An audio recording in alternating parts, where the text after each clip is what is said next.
people don't really work well together, and they don't really talk to each other or even don't care what others are doing. They only focus on their own KPIs.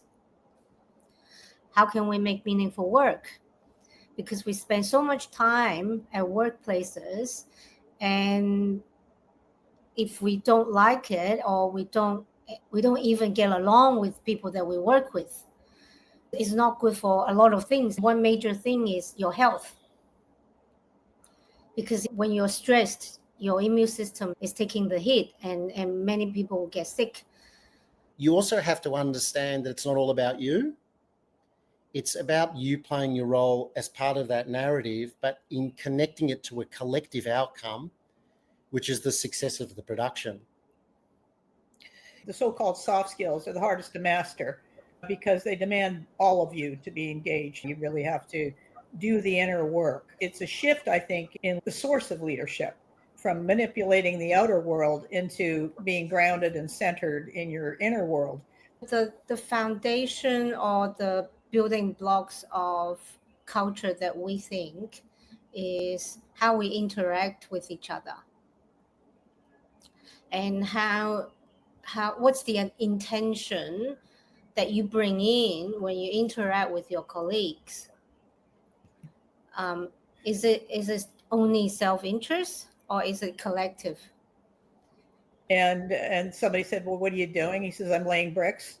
And then down the way a little bit was another man laying bricks. And they said, what are you doing? He says, I'm building a cathedral. If we look at it through the consciousness lens, the bottom rungs of consciousness, the bottom three, are all related to what's in it for me. They're all related to that. And and we're not in an environment where that works anymore. It works in terms of coping strategies, but it doesn't work in terms of fulfillment, meaning, purpose. The humans are becoming increasingly robotic. It's by no mistake. They are predominantly process-driven, which is by no mistake. They are predominantly following measures to do with productivity and other KPIs, which is continuing to make them machine-like, which is also by no mistake. And it's not playing out so well locally and globally. Clarity and consciousness around your decision-making is the portal for making a difference. They don't know what they're about. They don't know why they're doing what they're doing. They don't have a sense of what values they believe in and why. What do you want to be is a self-interest question. And I don't think I've ever been asked at school that what do you want to contribute? Everything is about me, me, me, me, me. How can you be engaged with others? If there's a way that humanity will shoot itself in the foot, that would be it. It would be by avoiding everything that would lead to growth, that would lead to meaning and purpose, and to a much higher level, I think, of functionality that we could possibly attain as a species, as human beings.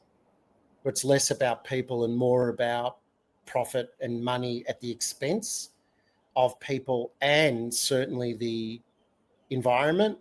I think that the simplest way is just to be curious and to be supportive and to be proactive and to be adaptable and to be respectful and to be kind and to listen and to engage. Just show a little bit of interest in another person, be a bit curious, or say to your wife or your colleague, say, you go first. In moments that matter, the intention of how you behave, how you conduct yourselves when you interact in a very small way matters a lot. Do you pass your boss's conduct to your team? That's your decision. That's your intentional decision. It can be the same message, but delivered in another way, and build the relationship of your team together. These kids had grown a confidence and grown a trust and grown an energy to say, look, this is our production too. If we look at how we share responsibility for creating a world that works, then for all species, we're not contributing much except for a lot of destruction. You have power. Just be more aware of it and be more intentional how you frame things. And the mindset and attitude can affect your choices.